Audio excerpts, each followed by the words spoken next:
Bismillahirrahmanirrahim. Assalamualaikum warahmatullahi wabarakatuh.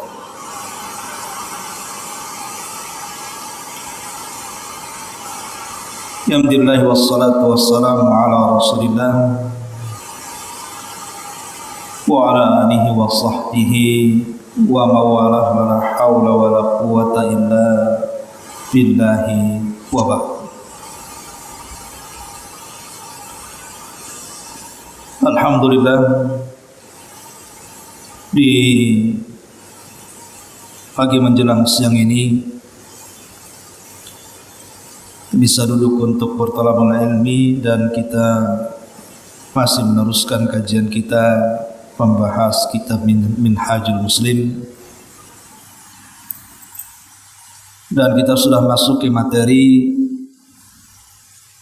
tata cara pelaksanaan daripada solat. Ma'asyiral muslimat yang dimuliakan Allah Subhanahu wa taala, belajar bagaimana mengenal tata cara solat mulai dari bacaan hingga gerakan-gerakan solat wajib bagi seorang muslim untuk tahu dan belajar, karena sah dan tidaknya sebuah ibadah itu ditentukan oleh ilmu pengetahuan. Karena orang jahil, mereka tidak akan sempurna ibadahnya. Hanya orang-orang yang berpengetahuanlah yang akan mampu menyempurnakan ibadahnya. Makanya kenapa kedudukan ilmu itu menentukan seseorang saat beribadah itu mendapatkan pahala atau tidak. Tapi kejahilan sebaliknya, dipastikan orang-orang jahil yang beribadah mereka tidak akan mendapatkan pahala. Kenapa demikian? Karena umumnya orang jahil saat mereka beribadah itu ikut-ikutan. Lihat orang solat, dia ikut solat. Lihat orang takbir, dia takbir. Berdiri, ikut berdiri. Membaca ini, ikut membaca ini, dan begitu seterusnya. Makanya kalau kita melihat di dalam hadis ketika berbicara soal fitnah kubur, ketika dua malaikat Munkar dan Nakir bertanya kepada orang yang mati, yang dihidupkan dalam kuburnya, apabila yang ditanya itu seorang mukmin dan berilmu, maka seluruh ujian-ujian yang ditanyakan dua malaikat ini akan mudah dijawab. Tapi sebaliknya, kalau dia bukan orang yang beriman dan dipastikan mereka jahil, maka mereka tidak akan sanggup untuk menjawab dua soalan malaikat itu. Makanya ketika ditanya orang jahil ini, siapa Rabbmu? Maka dia mengatakan, la adri, aku tidak tahu. La adri, aku tidak tahu. Kalimat aku tidak tahu dari jawaban ini menunjukkan dia jahil. Kalau dia orang alim tentu tidak akan mengatakan la adri, saya tidak tahu, pasti dia akan menjawabnya. Makanya apa yang terjadi karena dia tidak mampu menjawab, hanya mengatakan la adri, aku tidak tahu. Kemudian dia mengatakan fa'altu kama fa'alan nas wa aqulu kama qalan nas, aku hanya berbuat karena melihat manusia berbuat, aku mengucapkan karena manusia berkata-kata. Dari sinilah kemudian Allah Subhanahu wa taala kirim azab yang disebut dengan azab kubur karena kejahilannya. Tapi kalau orang alim Ketika ditanya oleh Munkar dan Nakir, dia sanggup menjawab. Karena dia sanggup menjawab, luluslah dari fitnah tersebut, makanya Allah kirim nikmat kubur kepadanya. Dari riwayat ini menunjukkan bahwa nikmat dan azab itu ditentukan karena ilmu. Kalau seorang muslim beribadah kepada Allah Subhanahu wa taala berdasarkan ilmu, maka dipastikan ibadahnya akan mengalami kelezatan karena Allah kirim nikmat kepadanya. Tapi kalau dia beribadah karena kejahilan, dia tidak tahu apa yang harus dilakukan kecuali hanya melihat manusia, maka ibadahnya selamanya tidak akan mendapatkan kelezatan dan dipastikan penuh dengan siksaan di dunia ataupun di akhirat. Makanya dalam bab ini kita akan mempelajari tentang tata cara solat secara singkat yang dikarang oleh pengarang kitab ini. Tentu tidak lain supaya memberikan gambaran beginilah cara solat yang dilakukan Nabi SAW. Sebagaimana Rasul mengatakan, "Sallu kama ra'aitumuni usalli." Salatlah kalian sebagaimana kalian melihat aku salat. Baik, untuk mempersingkat waktu, saya akan menyebutkan dari ringkasan apa yang pengarang tulis dalam kitab ini. Saya buat menjadi 28 poin. Secara singkat dari 28 poin ini, yang pertama, seseorang ketika hendak melaksanakan salat, maksudnya ketika masuk ke dalam salat, tentu di luar salat banyak yang dilakukan, seperti berwudu, kemudian juga menutup aurat, kemudian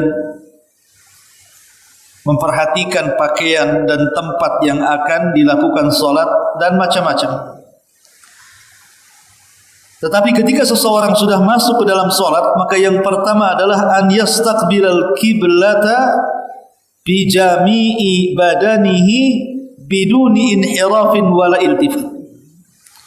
Pertama, hadapkan seluruh badan kita ke arah kiblat tanpa ada kemerengan ataupun iltifat, menengok ke sana kemari. Jadi betul-betul badan kita itu dihadapkan ke arah kiblat secara keseluruhan. Tidak boleh mereng ataupun seseorang kemudian menoleh ke kanan dan ke kiri. Ini yang pertama. Kemudian yang kedua, an yanwi thumma yanwi as-salata. Kemudian mulai dia meniatkan salat. Dan niat itu adalah amalan hati, bukan amalan lisan. Karena kalau niat sudah menjadi amalan lisan, berarti bukan niat lagi, namanya zikir. Tetapi karena niat itu adalah amalan hati, berkaitan dengan ikhlas dan tidak, maka cukup dilafadzkan dalam hati saja. Ini yang kedua. Yang ketiga, an yukabbira takbiratul ihram. Kemudian mulai bertakbir dengan mengucapkan takbiratul ihram. Maksudnya ucapan Allahu Akbar. Itu disebut takbir. Dan kalau permulaan solat disebut takbiratul ihram. Kemudian diiringi dengan mengangkat kedua tangan. Lah, mengangkat kedua tangan ini ada dua perkara yang harus dipahami. Pertama, ketika mengangkat kedua tangan beriringan dengan takbiratul ihram kalimat Allahu Akbar, maka ada tiga kaifiyah. Pertama, seseorang membaca takbir dulu Allahu Akbar, kemudian mengangkat kedua tangan. Yang kedua, atau mengangkat kedua tangan, kemudian bersedekap, kemudian baru mengucapkan Allahu Akbar.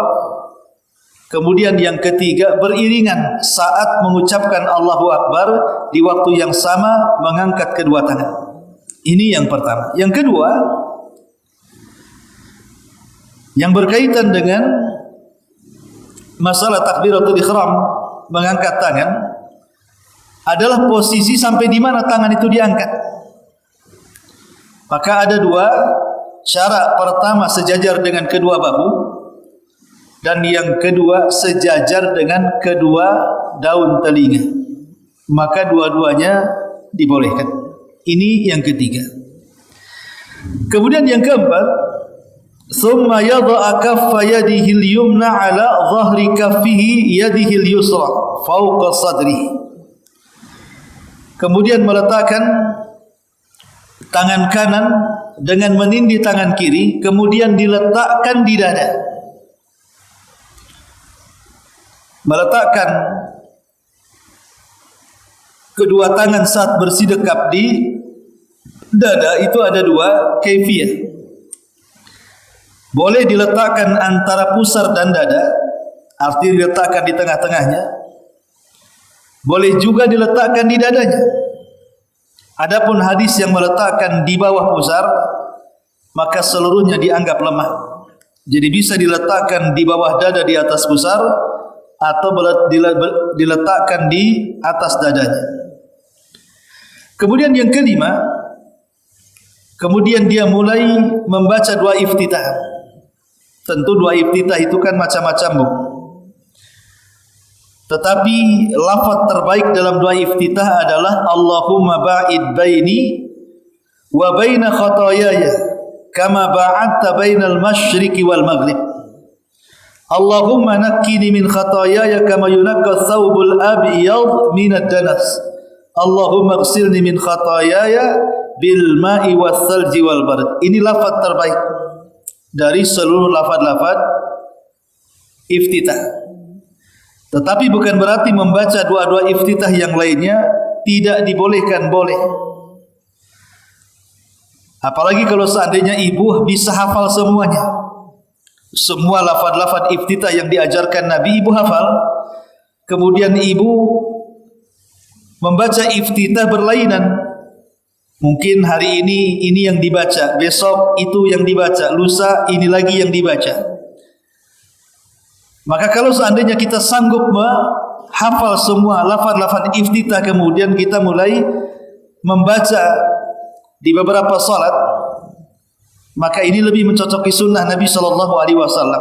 Tapi kalau seandainya ibu tidak hafal, hanya satu lafaz iftitah karena itu yang biasa ibu lafazkan ketika salat, maka tidak mengapa. Cuman lafaz terbaik dalam doa iftitah adalah lafaz Allahumma ba'id baini wa baina khataayaya sampai selesai. Ini yang kelima. Kemudian yang keenam, thumma yata'awwadha fayaqulu a'udzu billahi minasyaitonir rajim. Yang keenam kemudian mengucapkan ta'awudz. Setelah baca iftitah, ibu mengucapkan ta'awudz, a'udzu billahi minasyaitonir rajim. Tentu karena bagaimanapun salat ini adalah ibadah yang dibenci setan, terutama saat posisi sujud. Makanya setan sebisa mungkin menggoda anak Adam dengan merusak salat. Makanya kemudian saat permulaan salat kita disuruh ta'awud, meminta perlindungan kepada syaitan supaya kita tidak diganggu dalam salat kita. Kemudian setelahnya nomor 7, thumma yaqra surat al-Fatihati. Kemudian mulailah dia membaca surah Al-Fatihah. Membaca surah Al-Fatihah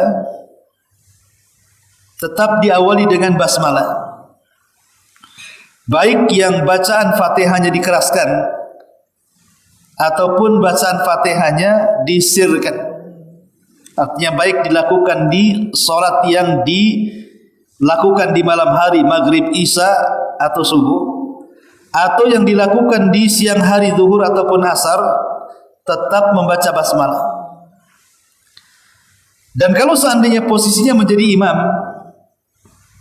maka basmalah ini boleh disirkan, boleh dijaharkan. Artinya boleh disembunyikan tapi tetap dibaca, tapi boleh juga dikeraskan. Dua-duanya boleh dilakukan. Kemudian yang nomor 8, summa yaqra ma tayassara minal Qur'an. Kemudian mulai dia membaca yang mudah dari bacaan Quran. Salat wajib dengan salat sunnah itu harus dibedakan. Kalau salat wajib, ibu jangan terbebani dengan bacaan. Artinya surat apa yang ibu hafal itu yang ibu baca. Jangan sampai kemudian surat yang separuh-separuh hafalannya kemudian dibaca. Jadi cukup membaca yang mudah dari Quran saja. Ibu cuman hafal Qul a'udzu birabbin nas, ya itu saja dibaca. Kemudian ibu hanya menghafal Inna a'tainakal kautsar ataupun surah Al-Lahab atau surah Al-Fil. Maka jangan kemudian membebankan dengan surat-surat yang ibu belum hafal atau separuh-separuh hafalannya. Tidak perlu kalau salat wajib. Salat wajib itu baca yang mudah saja. Jadi baca yang mudah, jangan mempersulit. Kalau salat sunnah beda.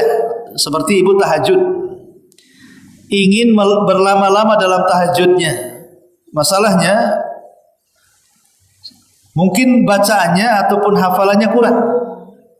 Makanya kalau ingin berlama-lama dalam salat, maka dibolehkan ibu untuk memegang mushaf. Jadi boleh memegang mushaf dan ibu bisa membaca sesuka ibu, entah sejuz, 2 juz, maka dibolehkan. Ya, sekali lagi, kalau salat sunnah boleh ibu memperberat diri dengan membaca lewat mushaf. Tapi kalau salat wajib jangan memberatkan diri. Yang ibu hafal itu yang dibaca. Karena bagaimanapun sedikitkan hal-hal yang bisa memberatkan dalam pelaksanaan kewajiban kepada Allah Subhanahu wa taala. Ini yang nomor 8. Kemudian yang nomor 9, summa yarka. Kemudian dia mulai ruku. Saat ruku itu bentuk pengagungan kita kepada Allah Subhanahu wa taala. Ingat ya, saat ruku adalah saat kita mengagungkan Allah Subhanahu wa taala. Karena saat mengagungkan Allah Subhanahu wa taala, maka perlamalah saat ruku. Kemudian upayakan tumaninah saat ruku. Kemudian upayakan khusyuk saat ruku. Karena itu waktu di mana kita mengagungkan Allah Subhanahu wa taala. Makanya bacaannya juga Subhana rabbiyal azim. Maha suci ya Rabbku yang maha azim, yang maha agung. Jadi saat ruku adalah saat di mana kita mengagungkan Allah Subhanahu wa taala. Dan di saat ruku itu pula kesalahan-kesalahan kita digugurkan oleh Allah Subhanahu wa taala. Jadi kesalahan-kesalahan kita itu digugurkan lewat pundak-pundak kita yang sedang ruku kepada Allah Subhanahu wa taala. Maka jangan main-main dengan ruku. Upayakan khusyuk dalam ruku, tumaninah dalam ruku, dan betul-betul agungkan dengan membaca Subhana rabbiyal azim. Kemudian yang nomor 10, saat ruku membaca Subhana rabbiyal azim minimalnya 3 kali. Minimalnya 3 kali. Tetapi kalau ibu mau menambah bacaan Subhana rabbiyal azim umpamanya dengan ibu membaca Subhanakallahumma bihamdika Allahumma gfirli, itu lebih baik lagi. Jadi kalau seandainya ibu menambah dengan Subhana rabbiyal azim dengan bacaan Subhanakallahumma wa bihamdika Allahumma gfirli, maka itu lebih baik lagi. Karena itu yang diucapkan Nabi SAW saat ruku. Baik, kemudian yang nomor 11, thumma yarfa'a ra'sahu. Kemudian Setelah ruku dia angkat kepalanya. Saat mengangkat kepala, saat itu juga ibu membaca kalimat Sami Allahu liman hamidah dan mengangkat kedua tangannya. Jadi berbarengan dengan bangkit daripada ruku ada dua perbuatan. Pertama, perbuatan lisan membaca Sami Allahu liman hamidah. Yang kedua, perbuatan badan dengan mengangkat kedua tangan sampai bahu atau sampai daun telinga saat mengangkat kepala dari ruku ketika membaca Sami Allahu liman hamidah. Kemudian yang nomor 12, kemudian setelah ibu bangkit daripada ruku ya, dalam posisi i'tidal berdiri sebelum sujud, maka di sini Nabi SAW juga mengajarkan doa Rabbana walakal hamd mil'us samawati wal ardi wa mil'u ma syi'ta min syai'in ba'd. Rabbana walakal hamd mil'us samawati wal ardi wa mil'u ma syi'ta min syai'in ba'd. Itu juga sangat dianjurkan membaca doa ini. Atau kalau tidak, maka cukup ibu membaca Rabbana walakal hamd, atau ditambah dengan hamdan katsiran tayyiban mubarakan fih. Kemudian yang nomor 13, thumma yasjuda khusyu'an as-sajdatal ula. Kemudian setelah i'tidal ibu turun melakukan sujud yang pertama. Lah sujud ini adalah bentuk kita ini meninggikan Allah Subhanahu wa taala. Jadi kalau ruku kita mengagungkan Allah, kalau sujud kita sedang meninggikan Allah. Dan sujud ini ibadah yang paling agung dari seluruh gerakan salat. Jadi ibadah yang paling agung dari seluruh gerakan salat dari takbir sampai salam itu adalah posisi sujud. Makanya saya nasihati saat sujud pertama, maka tumakninah dengan cara menempelkan 7 anggota sujud. Apa 7 anggota sujud? 2 ujung kaki, 2 lutut, 2 tangan, kemudian dahi dan hidung menjadi 1. Ini harus betul-betul menancap di bumi. Kemudian yang kedua, tidak boleh main-main, di mana paha harus lurus supaya nampak bersungguh-sungguh dalam solatnya. Kemudian merenggangkan sikut menjauh dari lambung, jangan merapat ke lambung. Kemudian juga harus betul-betul kita ini sedang merendahkan diri kepada Zat yang Maha Tinggi, karena saat sujud kita sedang meninggikan Allah, dan saat ini pula kesalahan-kesalahan kita digugurkan. Sama dengan posisi ruku, posisi sujud pun, di mana dosa-dosa yang diletakkan di punggung dan di kepala itu dijatuhkan saat sujud. Makanya sebisa mungkin sujud ini dilamakan. Terutama ibu yang sholat sendirian, maka sebaiknya ruku dan sujud itu agak lama, terutama waktu sujud, karena di waktu sujud inilah doa-doa kita mustajab. Ingat, di waktu sujud doa-doa kita mustajab, maka sungguh-sungguhlah dalam doa setelah membaca Subhana Rabbiyal A'la. Ini yang ke-12, yang ke-13, yang ke-14. Kemudian bacaan dalam sujud Subhana Rabbiyal A'la minimalnya 3 kali. Kalau nambah dari 3 lebih baik, tapi paling sedikit 3 kali. Walaupun yang wajib 1 kali, yang 2 adalah sunnah, tapi bagaimanapun membaca 3 kali lebih afdal atau lebih. Atau kalau ingin menambah bacaannya, boleh subhanakallahumma rabbana wa bihamdika Allahumma gfirli. Itu lebih baik lagi. Kemudian yang nomor 15, thumma yarfa'a ra'sahu minas sujudi qa'ila. Kemudian dia mulai mengangkat kepalanya dari sujud sambil membaca Allahu Akbar. Kemudian ibu melakukan duduk di antara 2 sujud. Duduk di antara 2 sujud adalah di waktu kita disuruh untuk tumakninah. Jadi jangan tergesa-gesa, habis sujud duduk dulu, tenangkan dulu sambil membaca Rabbighfirli warhamni wahdini warzuqni wajburni wa'afini. Atau kalau ibu mungkin kurang hafal, maka cukup Rabbighfirli saja minimal 3 kali. Baru kemudian setelah itu bangkit sujud kembali, sujud kedua kalinya. Nah, sujud kedua kalinya sama dengan sujud yang pertama, membaca subhana rabbiyal a'la 3 kali, atau kalau ibu mau nambah dengan subhanakallahumma rabbana wa bihamdika Allahumma gfirli, itu lebih baik lagi. Ini yang ke-16. Kemudian yang ke-17,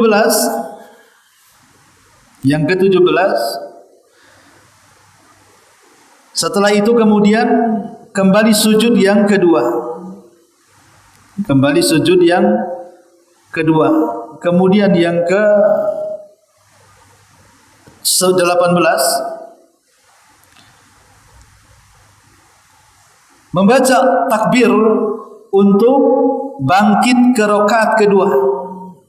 Jadi setelah sujud yang kedua, ibu hendak bangkit ke rakaat berikutnya, maka jangan lupa membaca takbir yang disebut dengan takbir intiqal namanya. Takbir intiqal. Sampai kemudian masuk ke rakaat kedua, berdiri ke rakaat kedua. Setelah berdiri, maka selanjutnya meletakkan tangan di dada. Yang ke-19 meletakkan tangan di dada seperti yang di rakaat pertama, bisa di bawah dada, di atas pusar, atau di atas dada. Kemudian selanjutnya yang ke-20, kemudian duduk setelah rakaat, kemudian membaca Fatihah tanpa didahulukan dengan iftitah. Jadi iftitah itu 1 kali saja Bu ya di rakaat pertama. Kalau sudah masuk rakaat kedua, maka tidak usah membaca iftitah lagi. Karena iftitah itu artinya pembukaan. Kan sudah dibuka, ya sudahlah kan. Berarti tidak perlu membaca lagi. Lalu apa yang dibaca pada rakaat yang kedua? Cukup membaca Fatihah dan membaca surat. Membaca Fatihah dan membaca surat. Kalau seandainya di dalam bacaan surat itu kemudian ibu lewat dengan bacaan-bacaan ayat-ayat sajdah. Ayat-ayat sajdah artinya ayat-ayat yang menunjukkan adanya sujud tilawah. Maka ibu langsung setelah membaca ayat-ayat sajdah itu langsung sujud. Tidak ada ruku. Langsung sujud. Lah sujud ini disebut sujud tilawah. Kemudian selesai sujud bangkit lagi, kembali ke posisi. Ini juga diantara bagian daripada kaifiyah salah. Kemudian yang nomor 21. Setelah kemudian di rakaat kedua, kemudian hendak masuk ke rakaat menyempurnakan rakaat kedua dengan ruku, kemudian i'tidal, kemudian sujud lagi. Kemudian disinilah ada yang disebut dengan tasyahud al-awwal. Jadi tasyahud yang pertama. Tasyahud yang pertama ini ibu membaca tahiyat, kemudian membaca salawat. Kemudian ibu membaca tahiyat dulu sampai kepada syahadat. Kemudian selepas syahadat, apakah kemudian membaca salawat setelah syahadat, ataukah kemudian bergerak ke rakaat berikutnya? Wallahu a'lam, pendapat yang saya pribadi memilihnya, di tasyahud yang pertama itu cukup sampai syahadat saja. Jadi bacaannya at-tahiyatu lillahi wassalawatu wat-thayyibat. assalamu alayka ayyuhan nabi wa rahmatullahi wa barakatuh, dan assalamu alayna wa ala ibadillahi salihin, asyhadu an la ilaha illallah wa asyhadu anna muhammadan abduhu wa rasuluh. Sampai di sini. Ini bacaan pada tasyahud yang pertama. Kemudian setelah bacaan tasyahud yang pertama, ibu bangkit ke rakaat ketiga.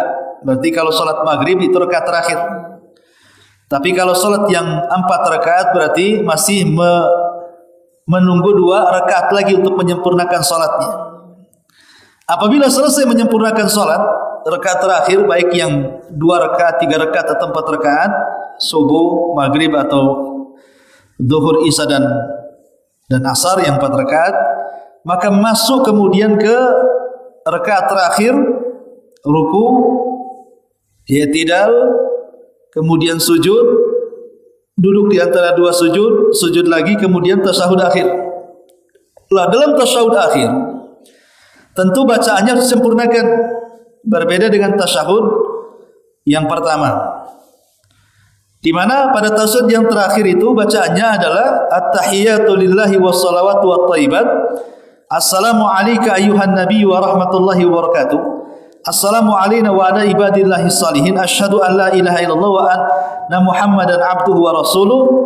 Nah, kemudian ditambah dengan salawat ibrahimiyah, Allahumma salli ala Muhammad wa ala ali Muhammad kama sallaita ala Ibrahim wa ala ali Ibrahim innaka Hamidum Majid, wa barik ala Muhammad wa ala ali Muhammad kama barakta ala Ibrahim wa ala ali Ibrahim innaka Hamidum Majid. Maka inilah disebut dengan salawat ibrahimiyah. Pertanyaannya, kenapa di tasyahud yang pertama ibu tidak dianjurkan membaca salawat, sementara di tasyahud akhir ibu dianjurkan baca salawat?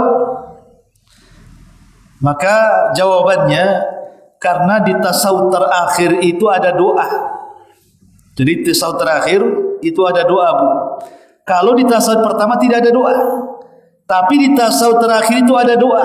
Doa dari 4 perlindungan. Allahumma inni a'udzubika min adzabi jahannam wa min adzabil qabri wa min fitnatil mahya wal mamat wa min syarri fitnati masihid dajjal. Kemudian setelah itu ibu berdoa, terserah entah membaca doa yang biasa dibaca Rasul, Allahumma inni a'udzubika minal ma'tham wal maghram, atau ibu membaca Rabbana atina fid dunya hasanah wa fil akhirati hasanah wa qina adzabannar, atau ibu terserah mau baca apa saja sebelum salam. Lah karena di tasyahud terakhir ada doa, sementara di tasyahud awal tidak ada doa, makanya salawat itu diletakkan di tasyahud akhir. Kenapa? Karena di antara adab orang sebelum berdoa adalah memuji Allah dan bersalawat kepada Nabi sallallahu alaihi wa ala alihi wasallam. Baru setelah itu ibu pun salam ke kanan dengan membaca assalamualaikum warahmatullahi, kemudian salam ke kiri juga mengucapkan kalimat yang sama.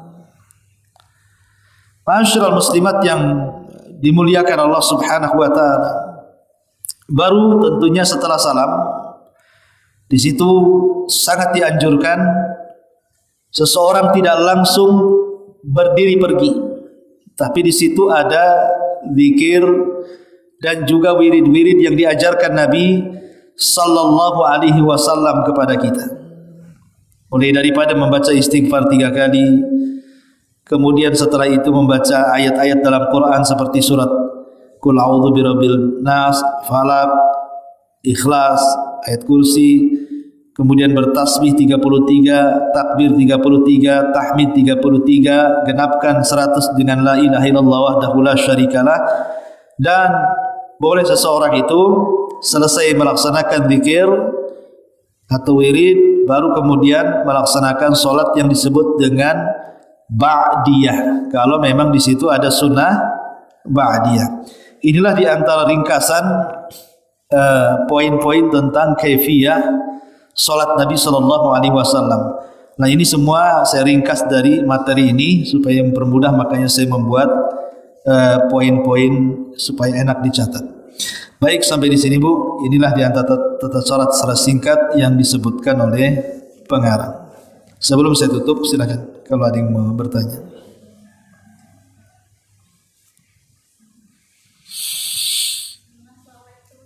Iya, Bu.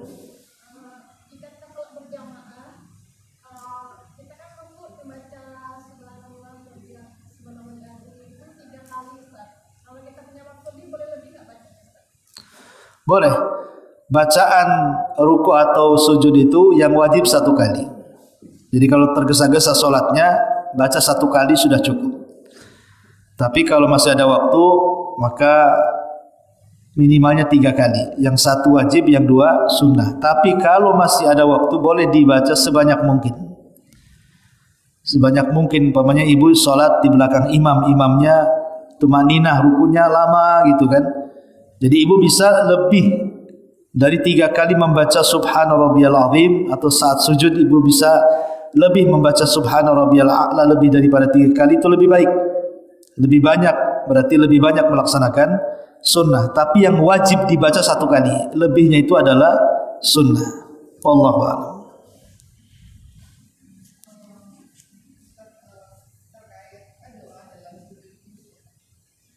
Ya.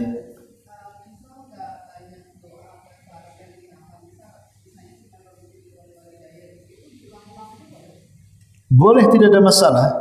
Pemanya ibu setelah membaca Subhana Rabbiyal A'la, ya, ataupun ditambah dengan Subhanakallahumma Rabbana wa bihamdika Allahumma gfirli, maka boleh kita menambah dengan doa-doa yang kita hafal dari Quran atau Sunnah, itu lebih baik. Tapi kalau tidak hafal doa-doa dari Al-Quran dan Sunnah, maka boleh menggunakan doa menggunakan bahasa masing-masing. Apakah perlu diletakkan dalam hati? Tidak perlu, boleh dilafadzkan. Ya, boleh dilafadzkan mungkin dalam bahasa Indonesia, atau Allah paham dengan apa yang kita ucapkan. Itu bagi yang tidak mampu mengucapkan bahasa Arab.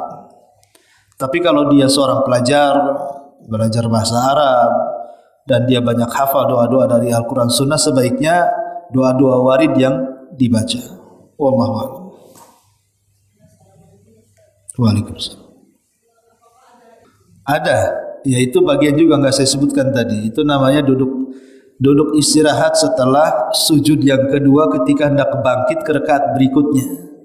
Itu tujuannya untuk tumakninah, biar tidak tergesa-gesa. Tapi itu kan sunnah, bisa dilakukan, bisa tidak. Wallahu a'lam. Maksudnya sudah itu kan takdirnya, ngapain doa gitu?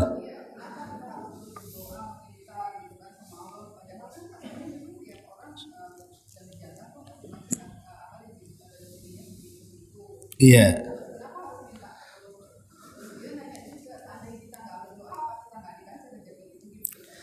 Ya, alhamdulillah. Doa itu ibadah. Doa itu ibadah dan berpahala. Dan orang yang tidak berdoa dianggap sombong. Innal ladzina, gimana ayatnya itu?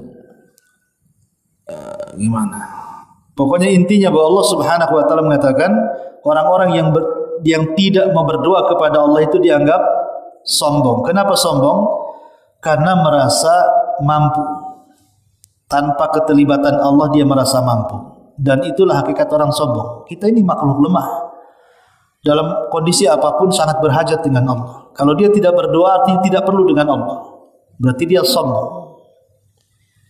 Adapun kenapa kemudian kaitan kok kita harus meminta dan berdoa sementara takdir sudah ditetapkan? Tidak, doa itu untuk memperlancar takdir. Bukankah Nabi SAW mengatakan la yaradul qada illa doa? Tidak ada yang bisa merubah keputusan atau ketentuan takdir itu kecuali dengan doa. Jadi doa ini terkadang bisa merubah takdir.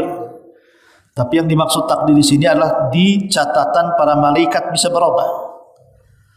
Saat kita berada di janin ibu kita, kan malaikat kan mencatat, Bu. Rizki ibu sekian, ajal ibu sekian, bahagia ibu sekian, celaka ibu sekian, itu dicatat.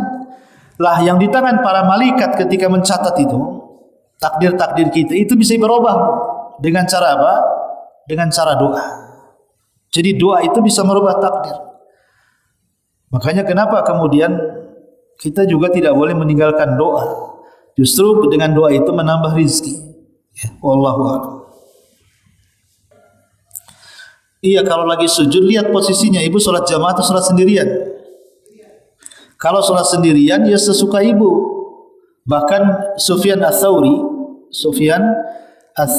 itu sujud selama 7 kali tawaf. Satu kali tawaf berapa putaran, Bu? 7 kali 7 tawaf.